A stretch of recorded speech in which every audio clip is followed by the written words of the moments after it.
Nobody who entered Astraeus's cage had ever walked out the same way they walked in. The White Tiger's territory occupied the eastern wing of Bradley's estate, a sprawling enclosure with steel bars thick as a man's wrist, and a garden that bloomed with flowers no one dared to pick. Guards whispered stories during shift changes about the maintenance worker who'd lost 3 fingers trying to repair a damaged lock, about the intruder whose screams had echoed through the mansion for exactly 7 seconds before silence fell. The mansion itself rose from the hillside like a fortress built by someone who understood that true power required both elegance and absolute control. Marble columns supported archways that led to rooms most staff members had never entered, while security cameras tracked every angle except the one place where technology met its limit. Astraeus's domain remained unwatched because Bradley preferred some territories to exist beyond documentation, beyond the illusion that everything could be monitored and managed. Bradley had acquired Astraeus 5 years earlier from a collector who'd grown terrified of his own purchase, paying triple the asking price just to have the creature transported under cover of darkness. The tiger arrived in a reinforced truck with handlers who refused to make eye contact, men who'd dealt with exotic animals their entire careers but recognized something different in those ice-blue eyes. From the moment Astraeus emerged into his new territory, he'd ruled it with an authority that made even Bradley's most hardened associates uncomfortable. The animal didn't just occupy space. He claimed it with a presence that filled the air like electricity before a storm. His white fur gleamed under moonlight like polished bone, and his movements carried the fluid grace of something designed by nature to be perfectly lethal. Security protocols around the enclosure had evolved into an unspoken religion among the staff, rules passed down from veteran guards to nervous newcomers during their first week on the property. Never approach the cage alone, never make direct eye contact through the bars. Never assume the tiger's calm demeanor meant safety rather than patience. The head of security, a former Marine who'd served in 3 combat zones, had instituted a 20-foot perimeter that no one crossed without explicit permission. The tiger's daily routine followed patterns that seemed almost human in their consistency, as if Astraeus understood the value of predictable behavior in a household built on carefully managed chaos. He prowled the perimeter of his territory each morning at dawn, muscles rippling beneath white fur that caught the early light. Mid-afternoon found him lounging beneath the Japanese maple that dominated the enclosure's center, a position that offered both shade and an unobstructed view.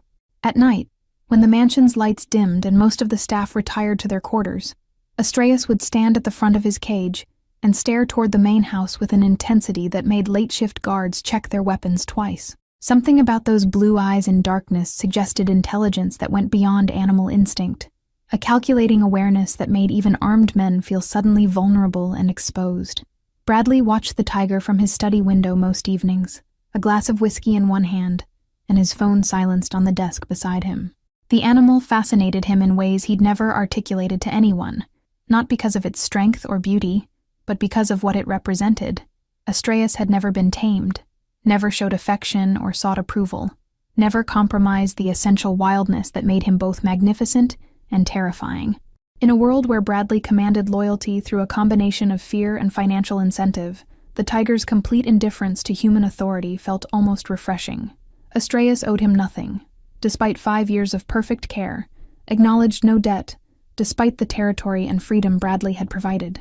Their relationship existed in a strange equilibrium where Bradley held all the power, yet somehow remained the supplicant, standing at his window like a pilgrim seeking wisdom from an oracle. The mansion staff had learned to read Bradley's moods by observing his relationship with Astraeus, understanding that their boss's fascination with the animal reflected something deeper than simple ownership. On nights when business dealings went badly, or rival organizations tested boundaries, Bradley would stand at that study window for hours, watching the tiger pace and turn. The white tiger served as a barometer for tensions that Bradley never discussed openly, a living symbol of the violence that simmered beneath his carefully constructed exterior. The enclosure's garden had been designed by a landscape architect who'd been flown in from overseas and paid enough to ensure his silence about the project's unusual requirements. Native plants mixed with exotic species that could survive the climate, creating an environment that mimicked natural hunting grounds while remaining contained within reinforced walls. A small stream ran through the eastern section, fed by underground pipes that kept the water fresh and cold even during summer heat waves. Rock formations provided elevated vantage points where Astraeus could survey his territory like a king observing his domain, and the whole space was oriented to catch afternoon sun that would warm the stones where he liked to rest. What made the enclosure truly remarkable wasn't its size or expensive landscaping, but the fact that Bradley had never once entered it since the day Astreus arrived. He'd commissioned its construction, approved every detail of its design, and spent a fortune maintaining it to standards that exceeded most luxury homes, yet the threshold remained uncrossed. His daughter, barely 3 years old, had asked once why the pretty white cat lived alone in such a big space. Bradley had simply said that some creatures needed kingdoms of their own, and the child had accepted this explanation with the easy grace of someone too young to understand that kingdoms were often indistinguishable from prisons. Guards rotated through various positions on the estate based on experience and reliability, but the assignment nearest Astreus's enclosure always went to veterans who'd proven themselves capable of maintaining composure under pressure. These men understood that their primary responsibility wasn't protecting the household from the tiger, but protecting foolish visitors from their own curiosity. During the rare social gatherings Bradley hosted, security would establish a perimeter that kept guests away from the eastern wing entirely, explaining with polite firmness that certain areas remained off-limits. The tiger's feeding schedule followed a precise routine that never varied by more than 15 minutes, a consistency that reflected the household's broader obsession with predictable patterns and controlled variables. A specialized handler delivered fresh meat 3 times weekly, leaving it at a designated drop point before retreating to a safe distance.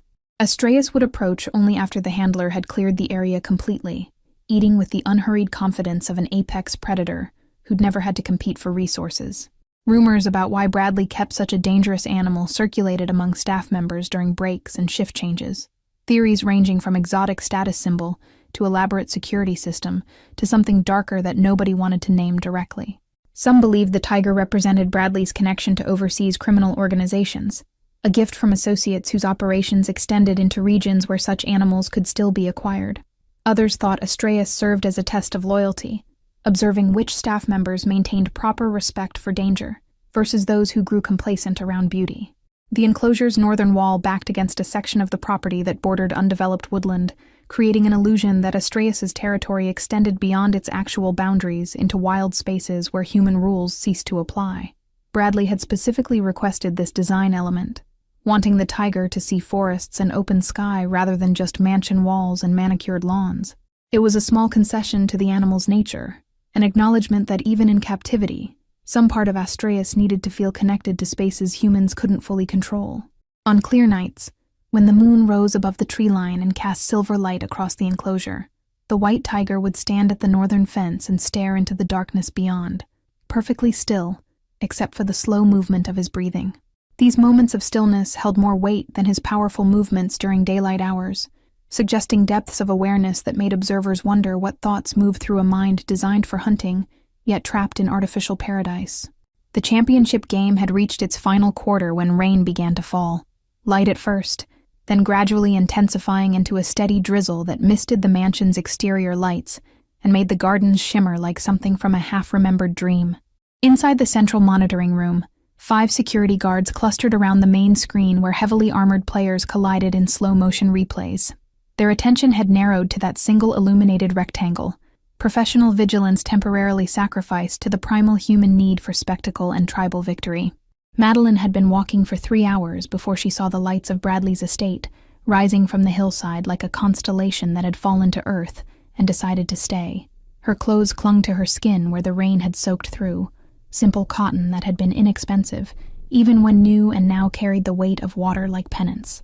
She'd left her apartment that morning with no destination in mind, just the restless certainty that staying still would suffocate something essential inside her chest.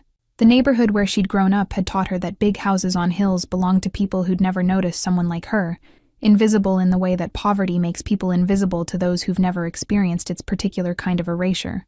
But tonight something pulled her forward, an instinct she couldn't name that made her feet carry her up the winding private road toward gates that should have been locked. The rain fell harder, and she welcomed it, feeling the cold water wash away the accumulated grime of another week spent cleaning other people's spaces. The estate's main gate stood open by perhaps 2 feet, a gap that might have been intentional or might have been the result of a faulty sensor triggered by the storm. Madeline paused at the opening, aware that crossing this threshold meant trespassing on property where people like her existed only as service workers who entered through different doors at different hours. Yet her hand reached out and pushed the gate wider, and her legs carried her through before her mind could construct adequate arguments against the action.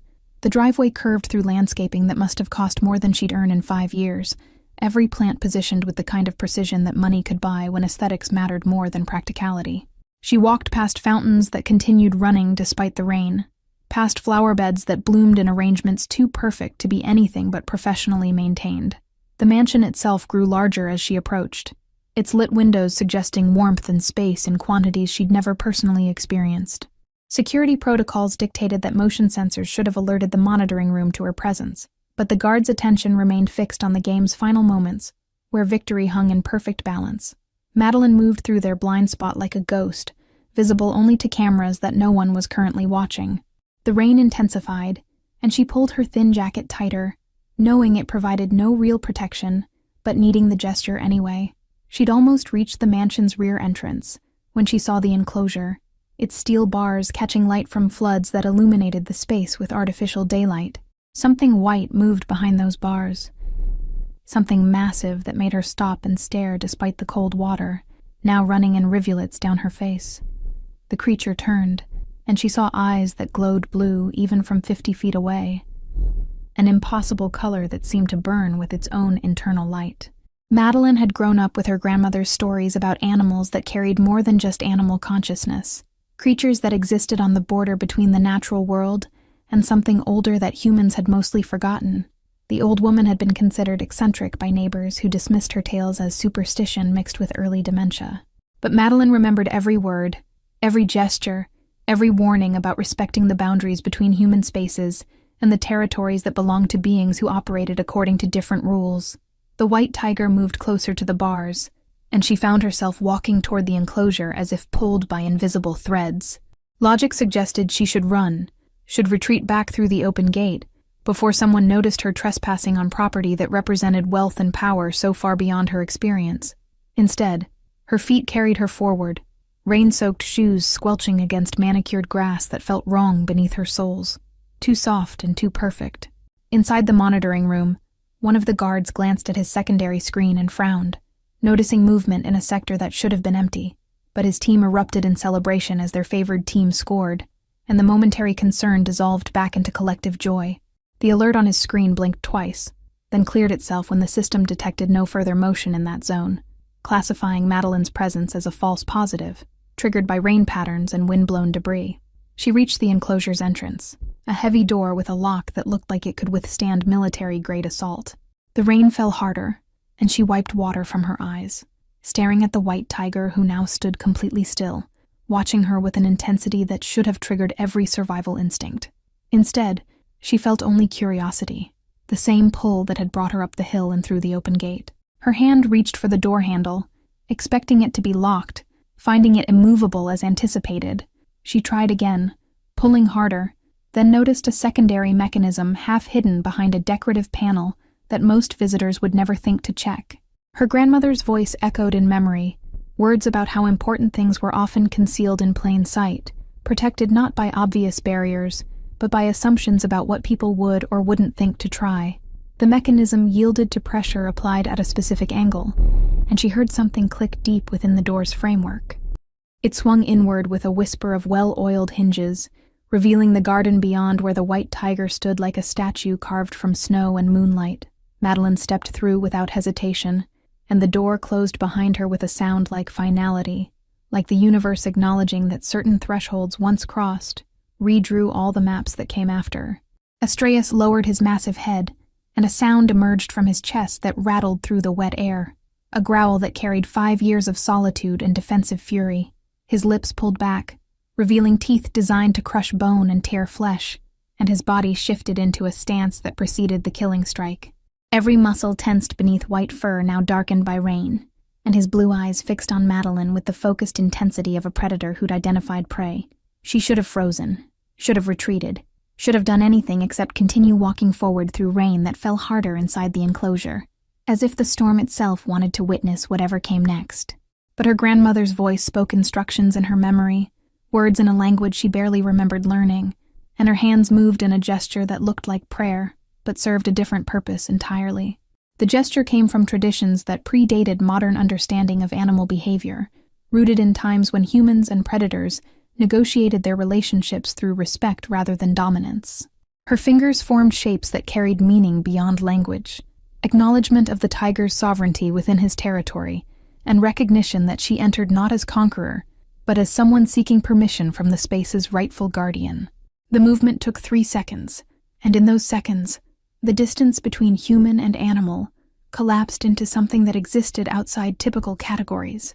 Astraeus's stance shifted, the killing tension draining from his muscles as his head tilted in a movement that suggested confusion mixed with recognition.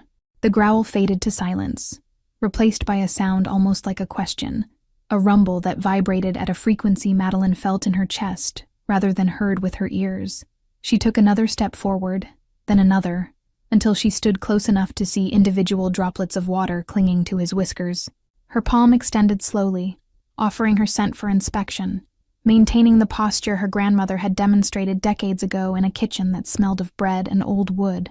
The tiger's nose moved toward her hand, breathing in information that humans couldn't consciously process. Then his massive head lowered, and the top of his skull pressed against her palm with enough pressure to make her step back slightly, adjusting her balance to support the weight of his acknowledgement. Bradley had been reviewing quarterly reports in his study when Astraeus's roar cut through the mansion's expensive soundproofing, a sound that made the crystal decanter on his desk vibrate with sympathetic frequency. He'd heard that roar perhaps a dozen times in 5 years, always when something had seriously disturbed the tiger's territory or threatened his sense of security. The sound carried rage and warning in equal measure, and it meant that whatever had triggered it required immediate investigation. He moved toward the study's window out of instinct, expecting to see nothing unusual, perhaps a branch that had fallen near the enclosure, or a technical malfunction with the fence's electrical system. Instead, he saw his security door standing open, revealing the garden beyond where rain created silver curtains through the floodlights. And in that garden, he saw a figure that shouldn't exist, a young woman in soaked clothing standing impossibly close to Astraeus, her hand resting on the tiger's lowered head. The scene made no sense within any framework of reality Bradley had previously accepted, like watching gravity suddenly reverse itself or seeing water flow uphill. Astraeus didn't accept human touch, didn't tolerate proximity, didn't lower his defenses for anyone regardless of familiarity or intention. Yet this stranger had entered his territory, and somehow crossed every barrier that had kept trained handlers at bay for 5 years, standing in a position that should have preceded death, but instead looked almost peaceful. Bradley's hand moved toward the phone that connected directly to security, then stopped midway through the motion because calling guards would shatter whatever fragile equilibrium existed in that garden. The woman moved her hand slowly along Astraeus's skull, following the contours of bone beneath fur, and the tiger's eyes closed halfway in an expression that might have been pleasure or simply deep concentration.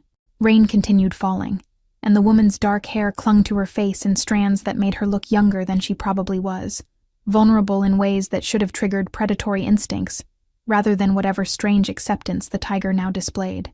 He watched her lean forward and whisper something too quiet for him to hear, even if the window had been open, watched Astraeus's ears swivel to catch sounds meant only for him. The tiger's tail moved in a slow arc that suggested contentment rather than agitation, and his body settled into a relaxed posture that Bradley had only seen during those rare moments of deep sleep. The woman straightened, and for the first time since entering the enclosure, she looked toward the mansion's lit windows, her gaze moving across the facade until it found Bradley standing at his study window. Their eyes met across 50 feet of rain-soaked distance, and Bradley felt something shift in his chest, a recognition that had nothing to do with knowing her identity, and everything to do with understanding that the universe had just rearranged itself, according to rules he didn't yet comprehend. She didn't look away, or show signs of fear at being caught trespassing, just held his gaze with the same calm she'd shown approaching Astraeus. Then she turned back to the tiger, and her hand resumed its slow movement through wet fur, tracing patterns that seemed to follow some internal rhythm only she could hear. Bradley descended the stairs from his study without conscious decision, his feet carrying him through halls he'd walked thousands of times while his mind struggled to process what his eyes had witnessed. The monitoring room guards remained focused on post-game analysis, unaware that their boss had left his office, or that anything unusual was occurring in sectors they should have been watching.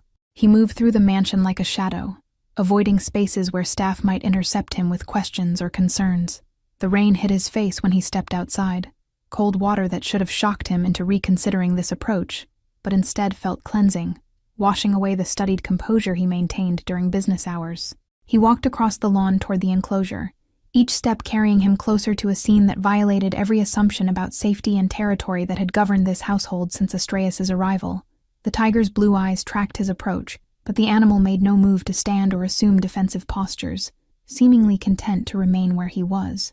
Madeline turned as Bradley approached, and he saw her face clearly for the first time, young features that carried a peculiar combination of exhaustion and alertness. Her clothes marked her as someone from outside his usual social sphere, the kind of person he'd normally encounter only through intermediaries if he encountered them at all.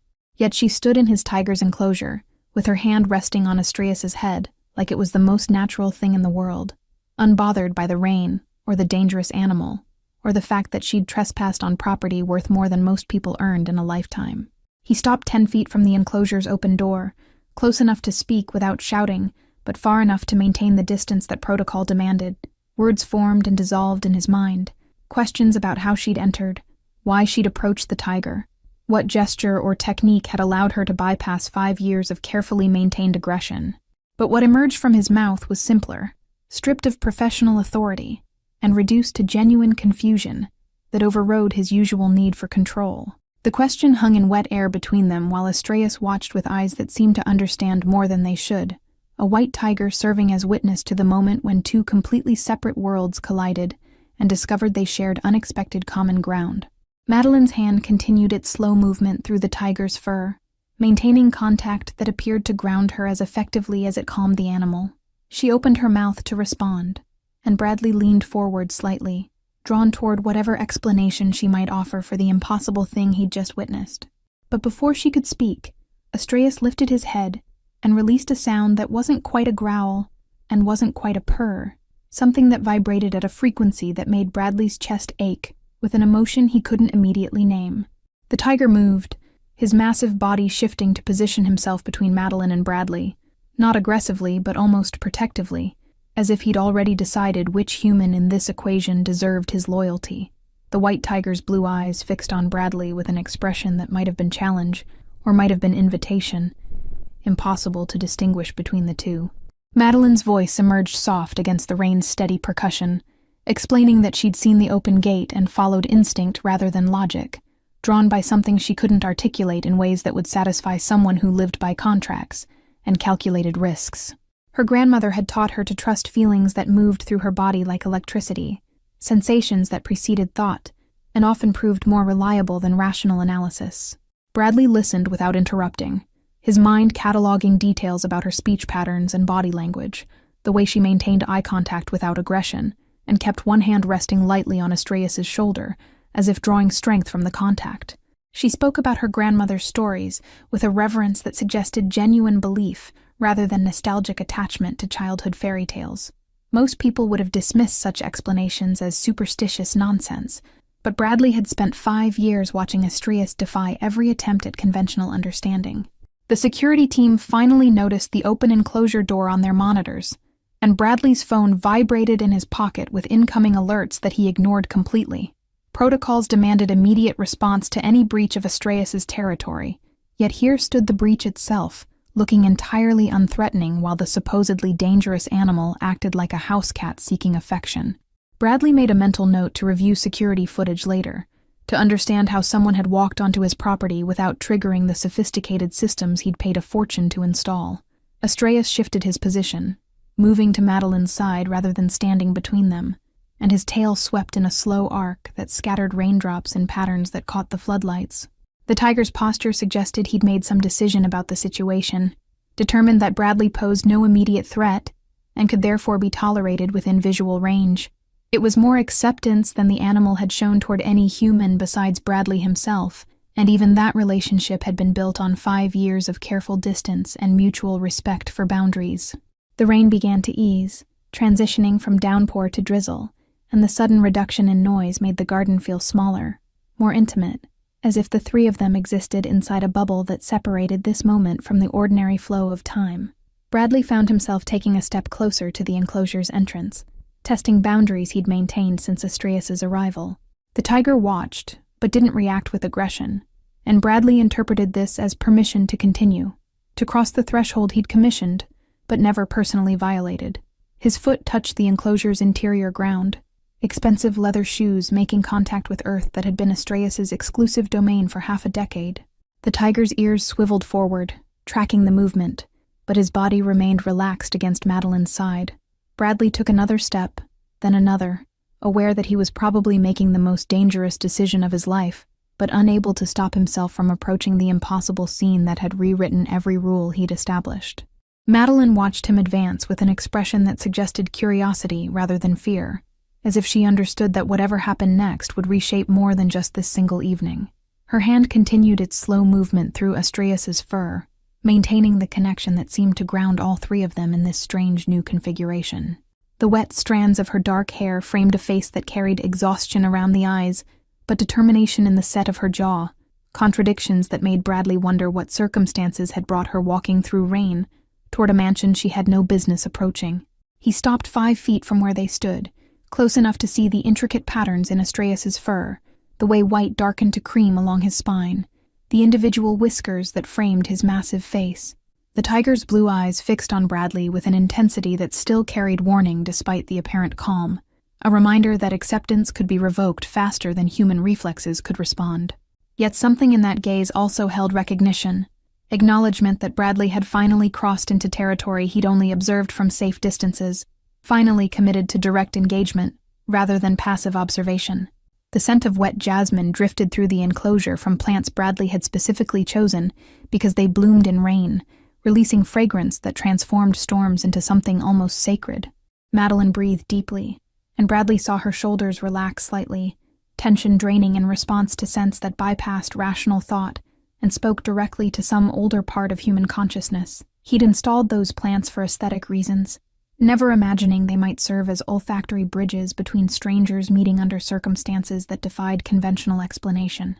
Astraeus made a sound low in his chest, not quite a growl, but carrying enough vibration to make Bradley feel it in his bones. The tiger lifted one massive paw and placed it on the ground between them, claws extending briefly before retracting, a gesture that might have been territorial claim or invitation depending on interpretation. Madeline's hand stilled on the tiger's shoulder, and her eyes met Bradley's with a question she didn't voice aloud, waiting for him to make the next move in this unscripted negotiation. Bradley crouched slowly, lowering his center of gravity to appear less threatening, a position that felt vulnerable in ways his usual standing authority never permitted. From this angle, Astraeus looked even more massive, a creature designed by evolution to dominate apex spaces and extract submission from anything that crossed his path. Yet the tiger's gaze held something beyond simple predatory assessment, intelligence that Bradley had always suspected but never confirmed until now, when distance had collapsed and pretense became impossible to maintain. Minutes passed in silence, broken only by diminishing rain and Astraeus's steady breathing, time stretching in ways that made Bradley lose track of how long they'd been frozen in this configuration. His legs began to ache from the crouch, but he maintained the position because standing might disrupt whatever fragile understanding had formed. Madeline shifted her weight, and Astraeus's head turned toward her immediately, seeking reassurance that her movement didn't signal departure or distress. She smiled, and it transformed her face from merely young to genuinely beautiful, the kind of beauty that had nothing to do with symmetry or fashion and everything to do with unguarded expression of emotion. Bradley felt something catch in his chest, an awareness that slipped past his usual defenses and lodged somewhere dangerous. He'd built his life on controlled transactions and calculated distances, relationships that served purposes and ended cleanly when those purposes concluded. Yet this stranger with her wet clothes and impossible connection to his tiger threatened all those carefully maintained boundaries. The sound of approaching footsteps broke the moment's spell, security personnel finally responding to alerts that had been ignored too long.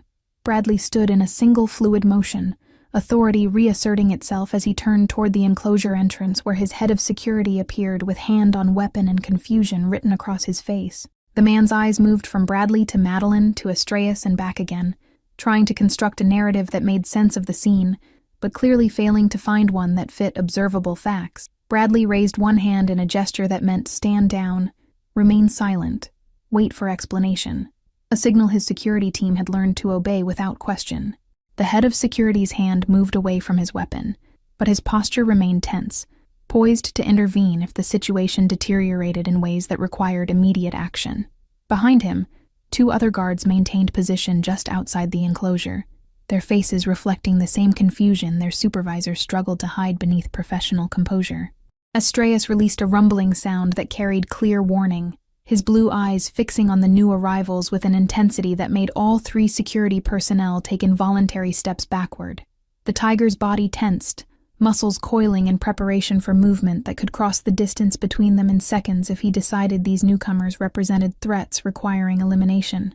Madeline's hand pressed more firmly against his shoulder, and she murmured something too quiet for anyone else to hear, sounds that might have been words or might have been something older than language. The tiger's tension eased fractionally, enough for Bradley to breathe again, enough for security personnel to stop calculating their odds of survival if the situation went catastrophically wrong. Bradley gestured for them to retreat, to return to their posts and pretend the next 15 minutes hadn't happened, to demonstrate the selective blindness that successful employees in his organization learned to cultivate. They withdrew with visible relief, leaving Bradley alone again with Madeline and Astreus in the enclosure that had suddenly become the most important room on his entire property. The rain stopped completely, and overhead clouds began to break apart, revealing patches of night sky where stars burned with cold light that predated human civilization by billions of years. Bradley looked up at those stars, then back at Madeline, then at Astreus, trying to understand how 3 separate elements had combined to create this moment that felt simultaneously random and inevitable. The tiger settled back into his previous relaxed posture, apparently satisfied that the threat had passed and normal operations could resume. Madeline spoke first, asking if she should leave, if her presence had caused problems that would reverberate beyond this single evening. Her voice carried genuine concern, rather than performative apology, an authentic inquiry about consequences rather than a rehearsed social script. Bradley found himself shaking his head before fully processing the question, an instinctive rejection of her departure that surprised him with its immediacy and intensity. He suggested she come inside, dry off, accept tea or coffee or something stronger if she preferred, offers that spilled out in a rush that completely abandoned his usual measured cadence. Madeline's eyebrows rose slightly, and Bradley realized how his invitation might sound, how it could be interpreted as something transactional or predatory, when he'd meant it as simple hospitality extended to someone who just experienced something extraordinary. He clarified quickly, explaining about guest rooms and staff who could provide dry clothes, making it clear she could leave whenever she wanted without obligation or expectation. Madeline accepted the invitation with a nod that suggested trust Bradley wasn't certain he'd earned, following him toward the mansion while Astreus watched their departure, with eyes that tracked every step. The tiger made no move to follow or protest, seemingly content to let his new acquaintance leave his territory as long as she did so voluntarily. Bradley glanced back once and saw the white tiger settling beneath his favorite maple, water dripping from branches overhead while the animal's blue eyes continued to glow in the darkness like distant stars brought impossibly close to Earth. The mansion's interior felt too warm after the rain's cold embrace, air conditioning that had seemed perfect an hour ago now, registering as stifling against Bradley's damp skin. He led Madeline through halls decorated with art that cost more than most houses, past furniture selected by designers who specialized in translating wealth into aesthetic statements. She walked without gawking or showing signs of intimidation, just observed her surroundings with the same calm she'd displayed approaching Astreus, as if extraordinary spaces were simply locations, rather than statements about power and social hierarchy. A housekeeper appeared from a side corridor, professionalism overriding surprise at seeing her employer escorting a soaked stranger through the main house at nearly midnight. Bradley requested dry clothes, towels, and tea, prepared in the small sitting room adjacent to his study, orders delivered in the tone that made staff move efficiently without appearing rushed. The housekeeper disappeared with a brief nod, and Bradley continued guiding Madeline through the mansion toward spaces where they could talk, without interruption or observation from curious employees. The sitting room occupied a corner of the second floor, with windows that overlooked the gardens, and, distantly, Astreus's enclosure. Bradley had chosen this room for its privacy and sightlines, a space where he could observe his property while discussing matters that required discretion. He gestured for Madeline to sit on a leather sofa that had been custom-made by craftsmen who worked exclusively for clients willing to pay premium prices for furniture that would last generations. She sank into the cushions with a sigh that suggested exhaustion had been building for hours or perhaps days, fatigue that rain and extraordinary circumstances had temporarily overridden, but could no longer be denied. Her eyes closed briefly, and Bradley saw the dark circles that exhaustion had painted beneath them, evidence of sleep deprivation or stress or both. When she opened her eyes again, they focused on him with renewed alertness, a conscious effort to remain present despite her body's obvious need for rest. The housekeeper returned with remarkable speed, carrying folded clothes that would probably fit reasonably well, and towels that were thick enough to provide comfort beyond simple functionality. She placed everything on a side table, poured tea into porcelain cups that had been in Bradley's family for 3 generations, and withdrew, without speaking, beyond the briefest acknowledgement of his thanks. Madeline wrapped her hands around the offered cup, absorbing warmth that seemed to reach deeper than just chilled fingers, breathing in steam that carried hints of bergamot and honey. Bradley took his own cup but didn't drink, using it as a prop for his hands while his mind worked through questions that had been accumulating since he'd first seen her in Astraeus's enclosure. He asked how she'd known the gesture that calmed the tiger, what tradition or training had taught her to approach dangerous animals with techniques that professional handlers didn't recognize. Madeline sipped her tea before answering, gathering thoughts or perhaps deciding how much truth to share with someone who was essentially a stranger, despite the intimacy of their recent shared experience. Her grandmother had been born in a region where old practices survived longer than they had in urbanized areas, knowledge passed down through generations who'd lived closer to wilderness and its inhabitants. The gesture she'd performed wasn't something that could be taught through instruction manuals or academic study, but rather understanding transmitted through demonstration and practice, and stories that embedded technique within narrative structure. She'd learned it as a child, practicing on neighborhood dogs and stray cats, never imagining she'd one day use it to calm a white tiger in a mansion garden while rain fell, and the world narrowed to just 2 heartbeats synchronized across species boundaries. Bradley listened with an attention he rarely gave to anything beyond business matters, absorbing not just her words, but the rhythm of her speech, and the pauses where memory clearly carried weight. She talked about her grandmother's death 2 years earlier, how the old woman had made her promise to trust the knowledge she'd received even when it seemed impractical or superstitious. That promise had been easy to make, and hard to keep in a world that rewarded rational thinking, and dismissed anything that couldn't be measured or replicated through controlled methodology. The conversation flowed into unexpected territory, moving from tigers and traditions to broader questions about what made life meaningful beyond simple survival. Madeline spoke about working multiple jobs that paid barely enough to cover rent in a shared apartment, exhaustion that had become so normal she'd almost forgotten what rested energy felt like. Yet, despite poverty that would have crushed many people's spirits, she maintained a curiosity about the world that manifested in observations about beauty she encountered during bus rides and walks through neighborhoods most of Bradley's associates would never voluntarily visit. Bradley found himself talking about his daughter, something he rarely did with anyone outside his immediate family circle, describing how 3-year-old curiosity made her ask questions he had no adequate answers for.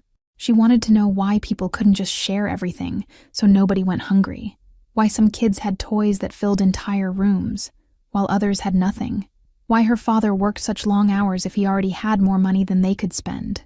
These questions came from a place of innocent confusion about systems adults had learned to accept as inevitable, and Bradley had discovered that explaining economic reality to a toddler forced him to confront uncomfortable truths about choices he'd made and continued making. Madeline smiled at his description of his daughter's interrogations, recognizing the particular frustration of trying to justify unjustifiable systems to someone who hadn't yet learned to accept contradictions as normal. She asked what he told his daughter when those questions came, whether he defaulted to simplified explanations that protected her from complexity, or tried to offer honest acknowledgement that the world operated according to rules that prioritized some people's comfort over others' survival. Bradley admitted he mostly deflected, promising to explain when she was older, knowing that age would teach her to stop asking questions that had no satisfying answers. They talked until the tea grew cold, and the housekeeper returned to refresh cups and leave a tray of food that neither of them touched. The conversation had shifted from personal history to philosophical questions about obligation and choice, about whether people with resources bore responsibility for those without, or whether everyone simply navigated the world according to their own best interests. Madeline argued for interconnection, suggesting that genuine security couldn't exist in societies where poverty and wealth existed in such extreme proximity, while Bradley countered with pragmatic observations about human nature's tendency toward self-preservation over collective welfare. The debate remained respectful, despite fundamental disagreements, both of them recognizing that their different perspectives stemmed from different lived experiences, rather than moral failures on either side. Madeline had seen poverty from inside its grinding daily reality, while Bradley had inherited wealth that insulated him from ever experiencing genuine material deprivation.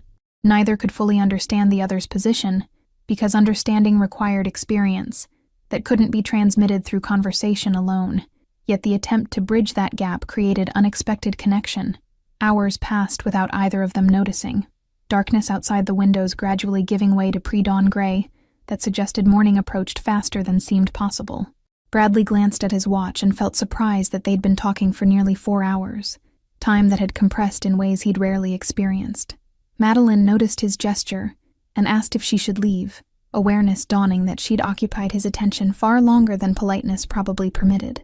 Bradley shook his head, explaining that sleep had become optional years ago, his schedule so irregular that traditional concepts of bedtime had ceased to have meaning. He suggested she might want to rest in one of the guest rooms, pointing out that exhaustion had painted her features with shadows that conversation couldn't fully disguise. Madeline hesitated, clearly torn between accepting hospitality and maintaining whatever independence poverty had taught her to prioritize above comfort. The decision was interrupted by sounds from downstairs, his daughter's voice calling for him with the particular insistence that meant she'd woken from a nightmare and needed reassurance that the world remained stable. Bradley excused himself and descended the stairs, finding his daughter on the landing with her favorite stuffed animal clutched against her chest and tears still wet on her cheeks. He lifted her into his arms, murmuring comfort, while she explained through hiccuping sobs about monsters that had chased her through dream landscapes where nothing made sense. He carried her back upstairs, intending to return her to her room, but she clung tighter and asked to stay with him until the fear faded completely. Bradley agreed, settling her on the sitting room sofa where Madeline still waited, introducing them with simple explanation that his daughter had needed comfort after a bad dream. The child's tears stopped as curiosity replaced fear, her attention fixing on Madeline with the unfiltered interest that children directed toward anything new and potentially fascinating. Madeline spoke to her with easy warmth, asking about the stuffed animal and listening to the earnest explanation of its name and history and importance in the household hierarchy. The conversation flowed naturally into a story Madeline began telling about a white tiger who lived in a garden full of flowers that bloomed at night, a tale that clearly drew from recent events, but transformed them into narrative that made magic seem possible, rather than frightening. Bradley's daughter listened with rapt attention, her body gradually relaxing against Madeline's side, as the story wove protective enchantment around her imagination. By the time the story concluded, his daughter had fallen asleep with her head resting on Madeline's lap, breathing steady and peaceful in ways that suggested nightmares had been thoroughly banished. Madeline looked up at Bradley with an expression that mixed tenderness with uncertainty, clearly unsure whether she should move and risk waking the sleeping child. Bradley settled into the chair across from them, content to let the moment extend, watching dawn light gradually fill the room while his daughter slept, and the woman who'd calmed his tiger sat perfectly still to avoid disturbing a child's hard-won peace. The next evening arrived with clear skies and temperatures that made the previous night's rain feel like something imagined, rather than experienced. Bradley found himself watching the enclosure from his study window with more attention than usual, aware he was looking for Madeline despite having no reason to expect her return. She'd left that morning after his daughter woke, accepting a car service he'd arranged, but declining his offer to have her belongings retrieved from wherever she'd been staying. The departure had felt incomplete, a conversation paused mid-sentence rather than properly concluded. His phone buzzed with messages about shipments that needed approval and meetings that required his presence, but Bradley ignored them with unusual disregard for business matters that normally commanded immediate attention. His focus kept returning to the garden where Astreus paced his territory, the tiger's movements carrying restless energy that suggested he also felt something incomplete about the previous night's events. Animals didn't experience human emotions, Bradley reminded himself, yet the tiger's behavior seemed to contradict that rational assessment in ways that made comfortable certainty harder to maintain. Movement at the estate's gates caught his attention, security cameras showing a familiar figure approaching on foot, despite the distance from any residential areas that would explain a casual evening walk. Madeline wore different clothes, but the same calm expression, moving up the driveway as if she'd been invited rather than arriving unannounced for the second consecutive night. Bradley watched her progress through multiple camera angles, tracking her path across his property, while his pulse accelerated in ways that had nothing to do with security concerns, and everything to do with anticipation he hadn't expected to feel. She walked directly to Astrias's enclosure, and the tiger responded to her presence before she'd even reached the door, standing and moving to the entrance with an eagerness that completely contradicted his usual territorial aggression.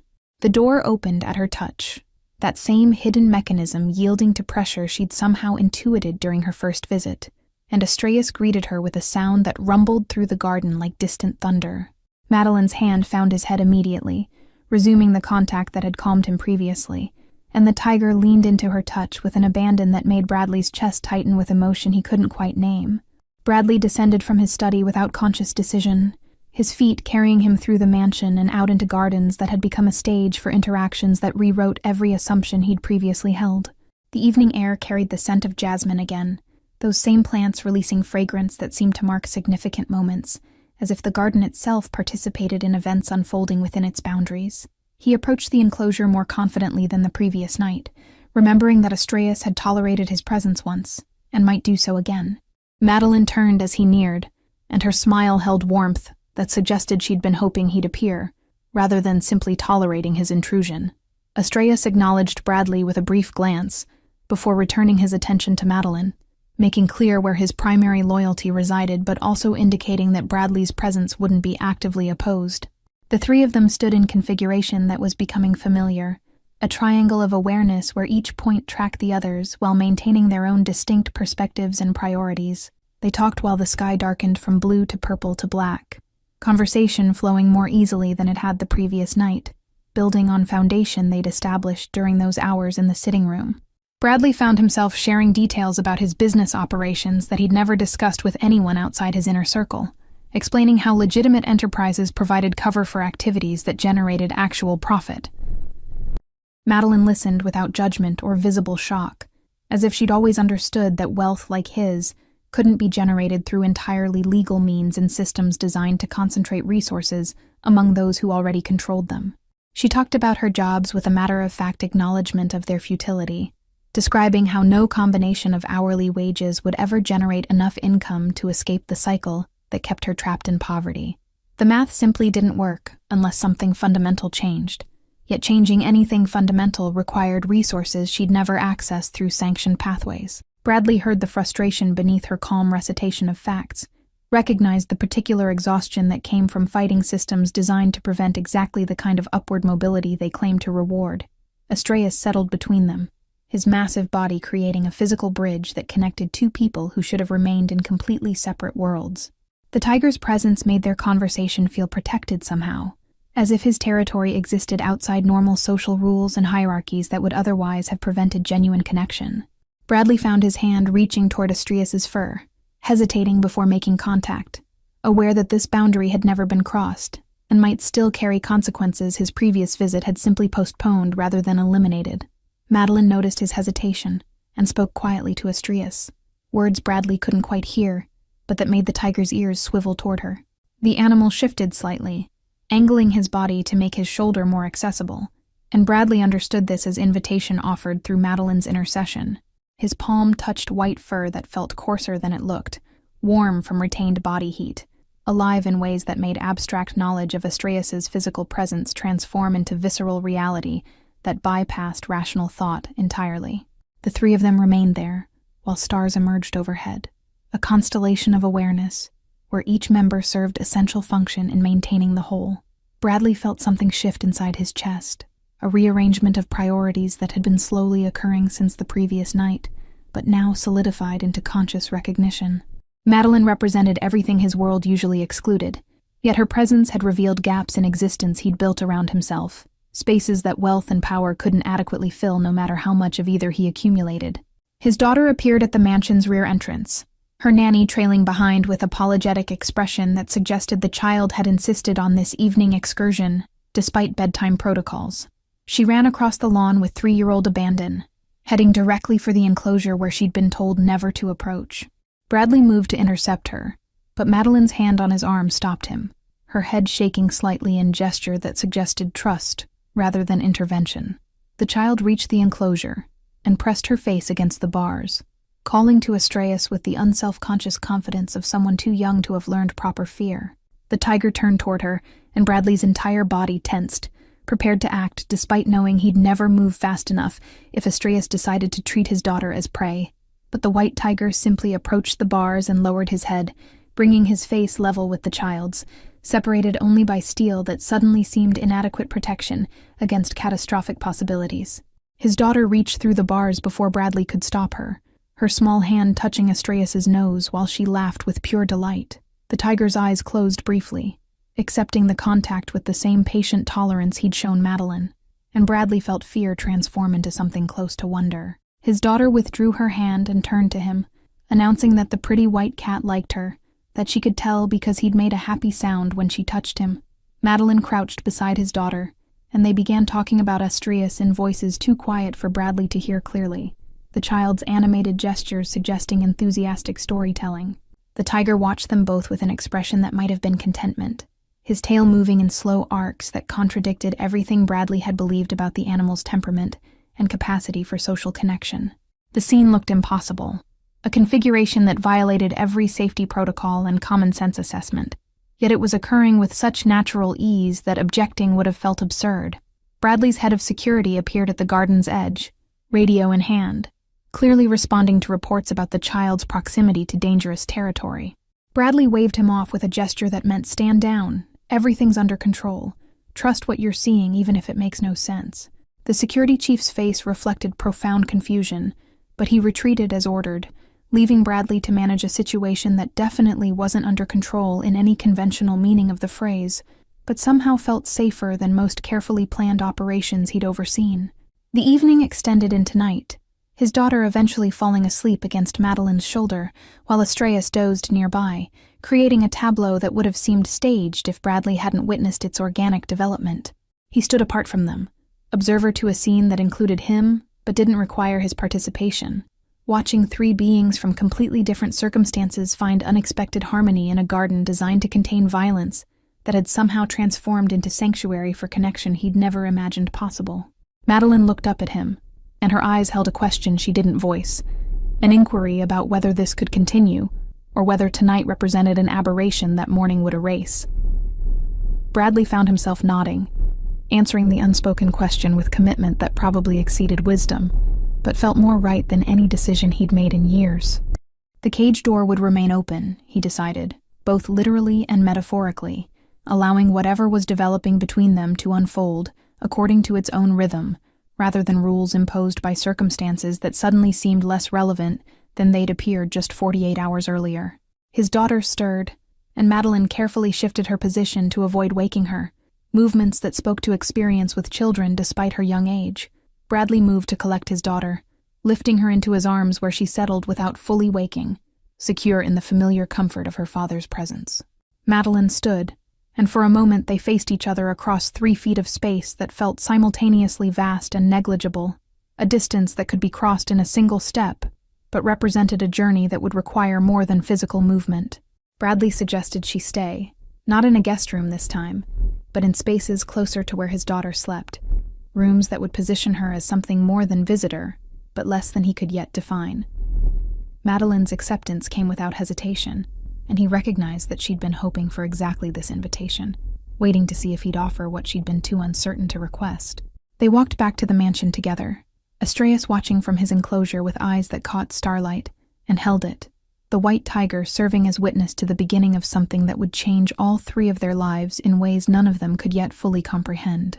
Madeline's presence in the mansion transformed the household's rhythm in ways that became apparent gradually, rather than through dramatic disruption. She moved through the space with careful attention to boundaries, understanding that her position remained undefined, and therefore required navigation according to instincts rather than established protocols. Staff members watched her with curiosity that bordered on suspicion, trying to determine whether she represented temporary anomaly or permanent fixture in their employer's increasingly unpredictable life. Bradley's daughter attached herself to Madeline with the immediate devotion that children showed toward people who genuinely listened, rather than simply tolerating their endless questions.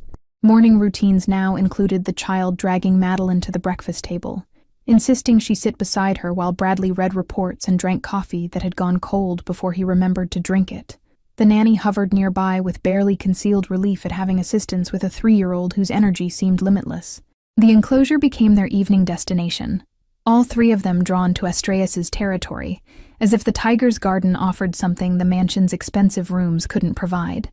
The white tiger greeted them with sounds that ranged from rumbling purrs to sharp chuffs, vocalizations that seemed specifically tailored to whoever approached first. He'd developed distinct responses for each of them, a sophistication in his social behavior that contradicted everything Bradley's handlers had previously claimed about the species' capacity for nuanced interaction. Bradley found himself spending less time in his study and more time in spaces where Madeline and his daughter created their own small ecosystem of stories and games. He'd watch them from doorways, hesitant to intrude on moments that seemed complete without his participation, yet feeling drawn toward the warmth they generated simply by existing in proximity to each other. His daughter would sometimes notice him and call him over, insisting he join whatever activity they'd invented, and he'd find himself on the floor playing games whose rules changed every 3 minutes. Madeline asked questions about his work with a directness that most people avoided, understanding that knowledge was power, and ignorance left her vulnerable in an environment where everyone else knew more than she did. Bradley answered with unusual honesty, explaining operations and relationships that formed the infrastructure of his organization. She absorbed information without visible judgment, processing details about money laundering and territory negotiations as if he were describing entirely legal business practices. The conversations revealed Madeline's intelligence in ways that formal education couldn't have developed, a strategic thinking that came from navigating poverty's constant calculations about resource allocation and risk assessment. She saw patterns in his business descriptions that some of his paid consultants missed, pointing out vulnerabilities in supply chains and suggesting alternatives that demonstrated sophisticated understanding of complex systems. Bradley found himself taking notes during their discussions, recognizing that her perspective offered value beyond simple companionship. His business associates noticed changes in his behavior during meetings that now felt like interruptions rather than priority engagements. He'd check his phone more frequently, impatient for conversations to conclude so he could return to the mansion where something more interesting than profit margins waited for his attention. Longtime partners exchanged glances that communicated concern about their boss's shifting focus, aware that distraction in their line of work often preceded catastrophic mistakes. The head of security requested a private meeting, his expression carrying the weight of concerns he'd been accumulating since the night Madeline first appeared. He spoke carefully, acknowledging that Bradley's personal life remained his own business, while also pointing out that unknown variables created vulnerabilities in security protocols designed to protect both the household and the organization's operations. Background checks had revealed limited information about Madeline, just a trail of minimum wage employment and residential addresses in neighborhoods where people learned not to attract official attention. Bradley listened without interruption, understanding that his security chief was doing exactly what he was paid to do, while also resenting the implication that Madeline represented a threat requiring management. He explained that some risks were worth taking, that not everything valuable could be assessed through background checks and threat assessments. The security chief's face showed skepticism, but professional acceptance, nodding acknowledgement that his concerns had been heard, even if they hadn't resulted in the action he'd hoped to prompt. Astraeus's transformation became a topic of fascinated discussion among household staff who'd spent years avoiding the enclosure and now witnessed their employer's daughter playing near the tiger without apparent danger. The animal handler who delivered meat 3 times weekly expressed amazement at behavioral changes that contradicted everything his 2 decades of experience had taught him about apex predators. He'd watch Astraeus interact with the small family group and shake his head, muttering about phenomena that belonged in academic journals rather than private estates. The tiger had begun allowing Bradley's daughter to enter the enclosure under Madeline's supervision, a development that should have terrified Bradley, but instead filled him with strange peace. He'd watch his daughter toddle through Astraeus's garden while the massive white tiger paced alongside her like an enormous guard dog, protective rather than predatory. The child would grab handfuls of white fur without fear, and Astraeus would simply adjust his gait to accommodate her unsteady movements, patient in ways that seemed impossible for an animal who'd spent 5 years rejecting all human contact. Madeline spent hours in the enclosure even when Bradley and his daughter were elsewhere, sitting beneath the Japanese maple while Astraeus rested with his head in her lap. She'd read books borrowed from Bradley's library, occasionally reading passages aloud to the tiger, who seemed to listen with genuine attention. Staff members who glimpsed these scenes through windows reported them with the tone people used when describing miracles, events that violated natural law but were nonetheless occurring with undeniable regularity. The household developed new rhythms around Madeline's presence, schedules adjusting to accommodate someone who existed outside the formal hierarchy, but clearly held significant influence. The cook began preparing meals that included vegetarian options after noticing Madeline's dietary preferences, and the housekeeper ensured fresh flowers appeared in rooms where Madeline spent time. These small accommodations accumulated into acknowledgement that she'd become integral to the household's functioning, regardless of her undefined official status. Bradley's business required a 3-day trip to another city for negotiations that couldn't be conducted remotely, meetings with associates who insisted on face-to-face interaction for matters involving substantial territory and financial adjustments. He'd made such trips dozens of times without concern, but departure this time felt different, weighted with reluctance that had nothing to do with the negotiations themselves. His daughter cried when he explained he'd be gone for several days, clinging to him with the desperate grip of someone who'd learned that absence sometimes became permanent. Madeline promised to stay with his daughter while he traveled, an offer that provided comfort to the child, an unexpected relief to Bradley himself. He'd never left his daughter in anyone's care besides the nanny and trusted household staff, yet he found himself grateful for Madeline's presence in ways that went beyond practical childcare logistics. She represented stability that had nothing to do with money or power, a grounding influence that made the mansion feel more like home than it had since his wife had died giving birth to their daughter. The farewell occurred in the enclosure, where all significant moments now seemed to take place, Astreus watching while Bradley's daughter hugged him with 3-year-old intensity that made his chest ache.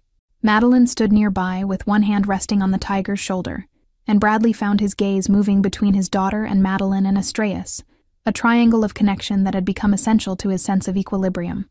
He'd built an empire through strategic thinking and calculated risks, yet this small constellation of beings represented wealth that couldn't be quantified in financial terms. His daughter finally released him and ran to Madeline, seeking comfort for the distress of temporary separation, and Bradley watched Madeline scoop her up with easy affection that had developed over just a few weeks. The two of them waved as he walked toward the waiting car, his daughter calling that he needed to come back soon because they'd planned stories to tell him. Bradley waved back, and for the first time in years, departure felt like loss rather than relief from domestic obligations that had always seemed secondary to business priorities.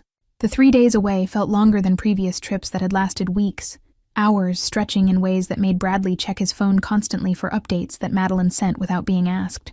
Photos of his daughter playing in the gardens, videos of Astreus responding to commands Bradley hadn't known the tiger understood, brief text messages that conveyed normalcy, while somehow making him miss what he'd left behind.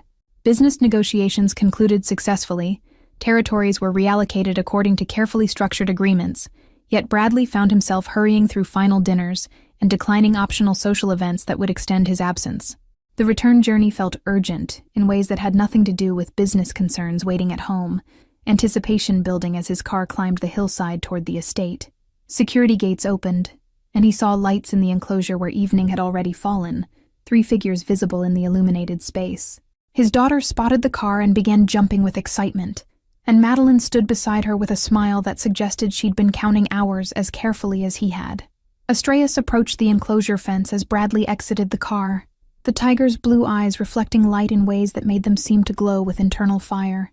Bradley walked directly to the enclosure, bypassing the mansion entirely, drawn toward the space that had become the center of everything that mattered. His daughter launched herself at him through the open gate, chattering about everything that had happened during his absence, words tumbling over each other too fast for coherent narrative, but conveying enthusiasm that needed no translation. Madeline waited her turn, and when his daughter finally paused for breath, Bradley found himself standing close enough to see flecks of gold in her brown eyes. Words he'd been rehearsing during the drive home dissolved, inadequate for expressing what her presence had come to mean in such impossibly short time. She spoke first, saying simply that they'd missed him, and Bradley realized that they encompassed not just his daughter, but also Madeline herself, and possibly even Astreus, a collective that had formed during his absence, and now welcomed his return to its fold. The threat arrived through channels designed to remain invisible to people who weren't actively watching for them. Warnings from associates who'd picked up intelligence about rival organizations discussing Bradley's apparent vulnerabilities. His distraction hadn't gone unnoticed in circles where any weakness became opportunity for ambitious competitors willing to risk violent confrontation for territorial gain. The messages carried urgency that Bradley recognized as genuine rather than manufactured concern, credible dangers that required immediate attention and strategic response. Bradley's study became war room as he gathered his inner circle to assess the situation. Maps and financial documents spread across surfaces, while phones buzzed with incoming updates. The rival organization had been testing boundaries for months, small incursions that Bradley had dismissed as posturing rather than serious challenge to his authority. That dismissal now appeared to have been strategic miscalculation, based on assumptions that his reputation alone would deter aggressive expansion, assumptions that his recent distraction had apparently invalidated in their risk assessments. His security chief outlined the threat with military precision, identifying vulnerable points in operations and recommending immediate defensive measures that would signal renewed focus and capacity for violent response if necessary. The recommendations made tactical sense, proven strategies that had worked in previous territorial disputes, yet implementing them would require Bradley's complete attention for weeks or potentially months. That attention would mean less time at the mansion, fewer evenings in the enclosure, reduced presence in his daughter's daily life and separation from Madeline, during a period when their relationship remained undefined and therefore fragile. Madeline appeared in the doorway of the study, despite having been told the meeting was confidential, her expression carrying determination that made Bradley's security chief reach instinctively toward his weapon before recognizing her. She apologized for the interruption, but said she'd overheard enough to understand the situation's basic parameters, and she had thoughts that might prove useful if Bradley was willing to listen to someone with no formal training in organizational warfare. The security chief's face showed skepticism that bordered on contempt, but Bradley gestured for her to continue, curious about what perspective she might offer. She spoke about patterns she'd noticed in their previous conversations about his business operations, vulnerabilities she'd identified that Bradley had dismissed as theoretical rather than immediate concerns. Those same vulnerabilities now appeared to be exactly what his rivals planned to exploit, suggesting they'd conducted more thorough analysis than Bradley's team had credited them with. Madeline outlined a defensive strategy that protected critical infrastructure while appearing to leave openings that would actually function as traps for anyone stupid enough to press their advantage into what looked like undefended territory. The room fell silent as Bradley's inner circle processed suggestions from someone they'd previously dismissed as their boss's temporary distraction, recognition dawning that her analysis demonstrated sophisticated understanding of strategic thinking. The security chief asked pointed questions that Madeline answered with confidence, revealing that she'd been paying closer attention to Bradley's business discussions than anyone had realized. Her suggestions weren't just theoretically sound, but practically implementable with resources and personnel Bradley already controlled, requiring coordination rather than additional investment. Bradley found himself reassessing everything he'd assumed about Madeline's role in his life, understanding that she'd been offering value he'd been too distracted to fully recognize. Their evening conversations hadn't been simple entertainment or romantic prelude, but actual strategic consultations, where her outsider perspective identified blind spots his experienced advisors couldn't see because they were too embedded in the organization's established thinking. She'd been analyzing his empire while appearing to just listen, building understanding that she'd apparently been waiting for the right moment to deploy. The meeting continued with Madeline's participation, the initial plan modified to incorporate her suggestions until the final strategy bore significant imprint of her thinking. Bradley's associates exchanged glances that communicated surprise and grudging respect, recalibrating their assessments of someone they'd underestimated based on superficial characteristics. The security chief acknowledged that her approach might actually work better than his original recommendations, admission that clearly cost him professional pride but demonstrated capacity to prioritize results over ego. Implementation began immediately, orders flowing through encrypted channels to personnel who'd been on standby waiting for direction. The defensive measures would require Bradley's oversight, but not his constant presence, a crucial distinction that meant he wouldn't need to abandon his household for the field operations that had previously consumed his attention during territorial disputes. He could coordinate from the study while maintaining the evening routines that had become essential to his sense of equilibrium, present for his daughter and Madeline, and even Astreus, while still managing the crisis that threatened everything he'd built. The rivals made their move 3 days later, probing attacks on supply routes that should have been vulnerable but had been reinforced according to Madeline's strategic suggestions. The attacks failed spectacularly, resulting in significant losses for the rival organization, while Bradley's operations continued without disruption. Intelligence reports indicated confusion among the rivals about how their carefully researched vulnerabilities had transformed into hardened positions, their strategic advantage evaporating faster than they could adjust their approach. Bradley watched the situation unfold through status reports that arrived hourly, satisfaction building as Madeline's strategy proved more effective than even she'd predicted. The rivals had committed resources based on assumptions that turned out to be catastrophically wrong, weakening their position while strengthening Bradley's reputation for anticipating threats before they fully materialized. His associates began referring to the defensive strategy with approval that bordered on admiration, though they carefully avoided mentioning that the approach had originated with someone outside their professional hierarchy. The crisis peaked and began to recede within 2 weeks, faster resolution than anyone had anticipated when the threat first emerged. The rival organizations sued for negotiated settlement, rather than continue operations that were costing them more than any potential territorial gain could justify. Bradley's team drafted terms that were generous enough to allow the rivals to save face while still establishing clear boundaries that wouldn't be tested again without serious reconsideration of likely consequences. Madeline watched the resolution unfold from the margins, never claiming credit for her contributions, but clearly tracking outcomes with satisfaction that suggested she understood exactly what her strategic thinking had accomplished. Bradley's daughter remained oblivious to the crisis that had threatened to consume her father's attention, her daily routines continuing without disruption, because the threat had been managed efficiently enough not to require the kind of total commitment previous territorial disputes had demanded. The evening the settlement was finalized, Bradley found Madeline in the enclosure with Estrellas, reading aloud from a book of poetry while the white tiger dozed with his head resting near her feet. The scene looked peaceful in ways that completely contradicted the violence that had been averted through her strategic intervention, domestic tranquility that existed, because she'd helped eliminate threats that might have shattered it. Bradley stood at the enclosure entrance, watching for several minutes before she noticed his presence, and looked up with a question in her eyes. He entered without hesitation, crossing the threshold that had become familiar territory over the past weeks, and settled on the ground beside her, while Estrellas opened one blue eye to acknowledge his arrival, before returning to apparent sleep. Bradley explained the settlement's final terms, giving her full credit for the strategy that had proven more effective than anything his experienced team had suggested. Madeline accepted the acknowledgement without false modesty, but also without claiming more credit than she'd earned, recognizing that implementation had required resources and authority she didn't possess. The conversation shifted from business to more personal territory, Bradley finally articulating what he'd been feeling since she first appeared in his tiger's enclosure. He explained that her presence had revealed emptiness in his life, that wealth and power had never adequately filled. Connections he'd convinced himself were unnecessary luxuries that successful people in his position learned to live without. She'd proven that assumption wrong simply by existing in his space, by engaging with his daughter and calming his tiger, and seeing patterns in his business that others missed.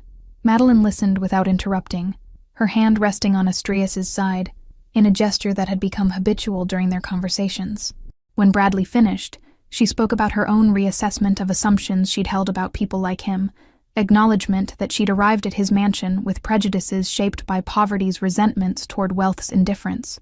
He'd surprised her by being more than the stereotype she'd expected, by showing capacity for growth and genuine care beneath the controlled exterior his position required him to maintain.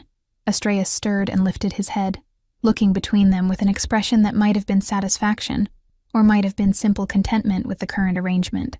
The tiger had been the catalyst for everything that had developed between Bradley and Madeline, the impossible element that had brought two people from completely different worlds into proximity where connection could form, despite all the barriers that should have kept them apart. His territory had become the space where normal rules didn't apply, where wealth and poverty and power and vulnerability could coexist without the usual hierarchies that governed their interaction elsewhere. Bradley reached for Madeline's hand, a gesture that felt simultaneously momentous and entirely natural, given everything that had already passed between them. She didn't pull away, her fingers interlacing with his, while Estrellas watched with his blue eyes reflecting the lights that illuminated the garden.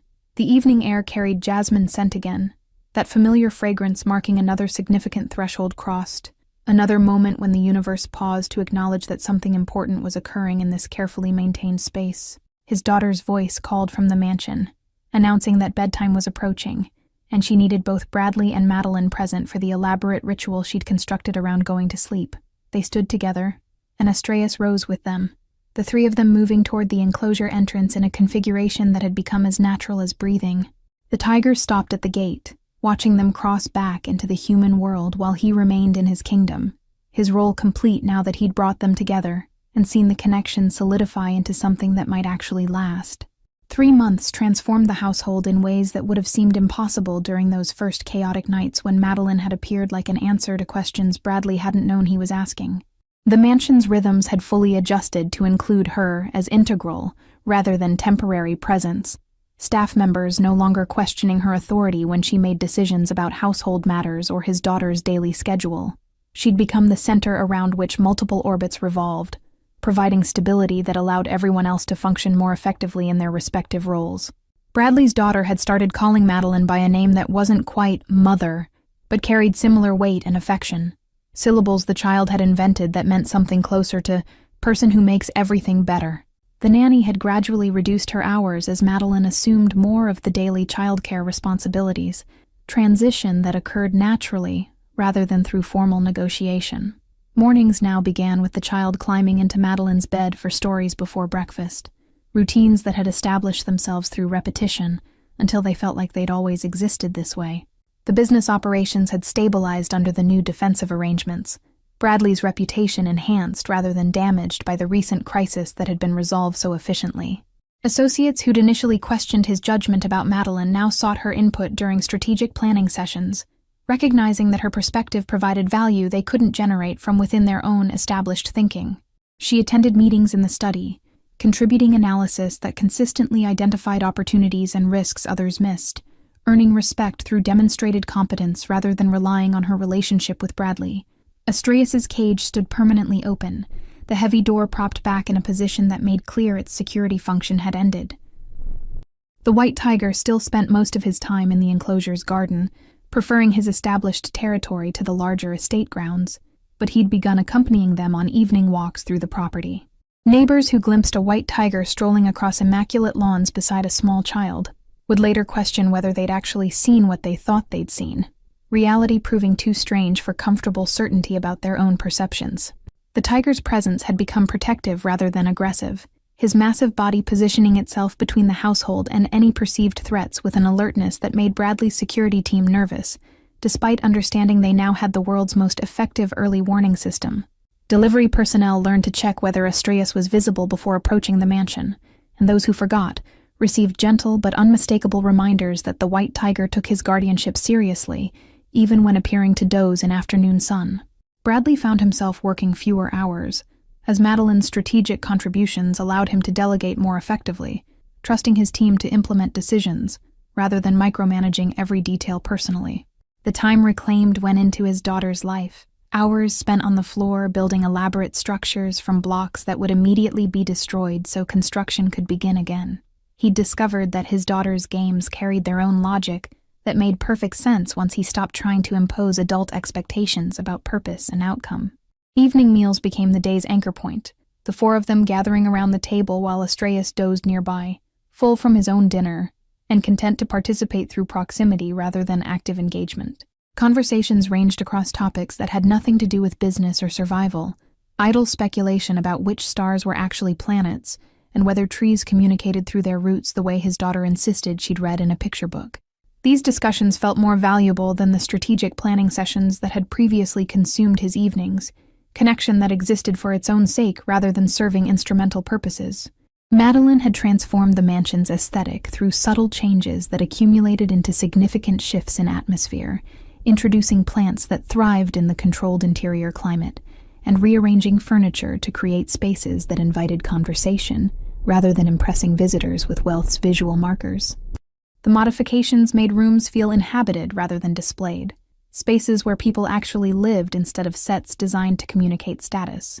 Staff members commented privately that the mansion finally felt like a home, acknowledgement that money alone had never been sufficient to create genuine domestic warmth.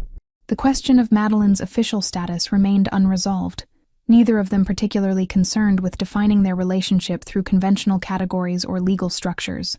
She lived in the mansion, participated in household decisions, contributed to business strategy, and functioned as mother figure to his daughter, despite having no formal authority or recognition. The ambiguity bothered Bradley's lawyers, who worried about estate planning and liability issues, but Bradley dismissed their concerns with unusual indifference to proper documentation and risk management. His daughter had begun asking when Madeline would officially become her mother, 3-year-old directness that cut through adult reluctance to name things that already existed in practice, if not in law. Bradley and Madeline had discussed the question during late-night conversations after his daughter was asleep, both of them aware that marriage would create complications alongside its benefits. Her background would become subject to scrutiny that might reveal things better left unexamined, while his business associations would require explanations about sudden domestic arrangements that appeared to violate his previously maintained boundaries. Yet the question persisted, growing more urgent as his daughter's requests became more frequent and insistent. She wanted Madeline to be permanent rather than potentially temporary. Security that could only come through formal recognition that satisfied a child's need for clear categories and defined relationships. Bradley found himself researching options that would provide legal protection without requiring the kind of public documentation that might create vulnerabilities for either Madeline or his business operations. The solution emerged through conversations with an attorney who specialized in confidential arrangements for clients whose lives required discretion beyond what standard legal structures provided. Private ceremonies could establish legal bonds without public records, protections that would satisfy his daughter's need for certainty, while maintaining the privacy that both Bradley and Madeline valued. The attorney drafted documents that recognized Madeline as his daughter's legal guardian, with full parental authority, first step toward more complete integration that could occur when circumstances permitted. Bradley presented the documents to Madeline in the enclosure where all their significant conversations seemed to happen, Estrellas present as witness to another threshold being crossed. She read through the legal language carefully, understanding what was being offered and what questions were being left for later resolution. Her acceptance came without hesitation, acknowledgement that she'd already committed to the household and its members in ways that made formal documentation merely catching up to emotional reality. His daughter's reaction to the news was pure joy expressed through jumping that made Estrellas lift his head in alarm before recognizing that the child's exuberance represented celebration rather than distress. She insisted on an immediate party to mark the occasion, 3-year-old certainty that important events required cake and decorations even when adults might prefer quieter acknowledgement. The household staff scrambled to accommodate her demands, producing a celebration that evening that felt appropriately momentous despite its impromptu nature. The party occurred in the garden with Estrellas lounging nearby, the white tiger's presence transforming a simple household celebration into something that felt mythical, as if ancient stories about humans and animals living in harmony had somehow become manifest in modern form. Staff members who'd initially questioned Madeline's place in the household now toasted her new status with genuine warmth, having witnessed how her presence had improved everyone's lives, including their own. Bradley watched his daughter dance with Madeline across grass that had been manicured to perfection, 2 figures moving without coordination, but perfect synchronization of joy.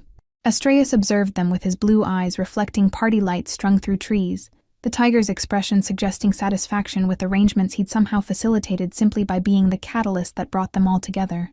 The evening felt complete, in ways that Bradley had never experienced. Wealth and power suddenly revealed as insufficient substitutes for the connections that actually made life meaningful. The guests gradually departed as night deepened, leaving just the 4 of them in the garden, where jasmine released its fragrance into air that had grown cool enough to require the sweaters Madeline had thought to bring. His daughter fell asleep against Bradley's shoulder, exhausted by excitement that had sustained her hours past her usual bedtime. Madeline leaned against his other side, and Estrellas shifted closer until they formed a tight cluster under the stars that burned overhead with the same cold fire they'd shown for billions of years before humans existed and would continue showing long after humanity disappeared. Bradley understood in that moment that he'd been given something rare, a chance to build a life that integrated all the parts of himself, rather than compartmentalizing them into separate domains that never touched. His business would continue. His reputation would remain fearsome in circles where fear translated to respect, but those aspects of his existence would no longer define him completely. He'd become someone's father, not just biologically, but through daily engagement. Someone's partner not through legal contract, but through chosen commitment. Someone who'd learned that a white tiger could teach lessons about connection that no amount of money or power could buy. Madeline stirred, and suggested they move inside before his daughter caught cold, practical concern that grounded the moment's philosophical weight in immediate physical reality. They stood together, Bradley carrying his sleeping daughter, while Madeline walked beside him, and Astreus followed at a distance that suggested escort rather than pursuit. The tiger stopped at the mansion's entrance, his territory apparently not extending into human domestic spaces, watching as they crossed the threshold into warmth and light. Bradley looked back once before the door closed, seeing Astreus silhouetted against garden lights, the white tiger's form solid and real, rather than metaphorical, despite everything he'd come to represent. The animal had been the key that unlocked possibilities Bradley hadn't known existed, the impossible element that made everything else possible by virtue of being so completely outside normal categories and expectations. The cage that had once contained him stood empty now, door open to nothing, because Astreus had never needed physical barriers once he'd found what he'd been guarding all along. The future stretched ahead with uncertainty about details, but confidence about foundation. A household built on connections that had survived initial improbability to become more solid than structures built on conventional arrangements. Bradley carried his daughter upstairs, while Madeline prepared for the bedtime rituals that had become sacred in their elaborate specificity, routines that would continue tomorrow and the day after, and all the days that followed. The white tiger would be in his garden when morning came, patient and present and permanent, the impossible thing that had become the most reliable constant in all their lives. Thank you all for following this story. If you're enjoying it, write in the comments where you're watching from, and don't forget to like, subscribe, and share the video. Your support means everything, and helps me continue bringing these stories to life. Until next time, remember that sometimes the most extraordinary connections happen when we're brave enough to cross the thresholds that everyone else fears to approach.